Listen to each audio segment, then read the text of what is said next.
how does one decide that they're an atheist or a Christian or a Muslim?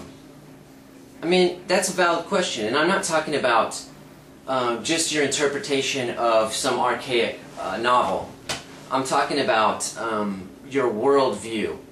And I really hate that there are a certain number of people that are atheist, and they project a very negative worldview.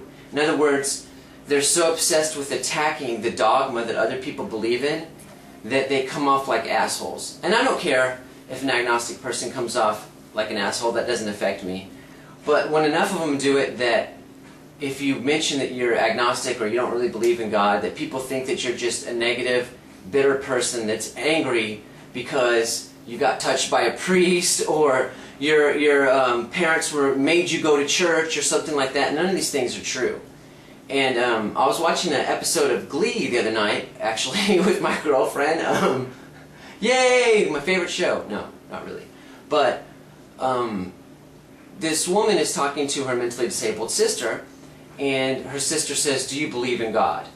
And she says no, and her sister says, "Why not?" And she goes, "Well, there can't be a God because you're such a nice person, and people picked on you because of your disability." So this is a really oversimplistic portrayal of what would lead someone to being agnostic, and has really nothing to do with whether or not there's a God. It's just a negative worldview.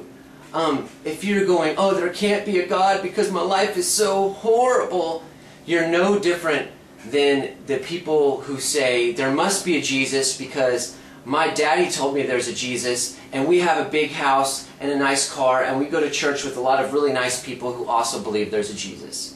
Neither one of those things is a valid reason to come to any kind of conclusion about God.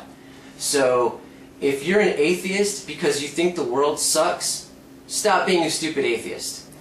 I'm not saying run out and start believing in God, but that's a very stupid reason to base any kind of opinion or decision. And the same thing, if you're a Christian because you have happy memories of Sunday school as a child, that's not a good reason to believe that this archaic novel holds all the answers to your life.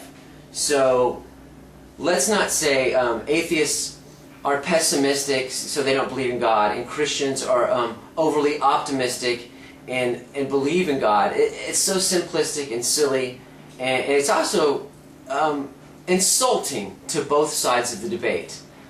Let's have debates on issues like evolution. Let's have debates on issues like, are any of the prophecies in the Bible that are supposedly come true, is that total nonsense? Why is it that people in the time of Jesus didn't have anything to say about Jesus at that time? That, as best we know, all the Gospels were written 100 to 150 years after the guy died. These are valid questions, not why did my sister get picked on the school bus? Oh my God, there can't be a God. Okay, well, tell me what you think.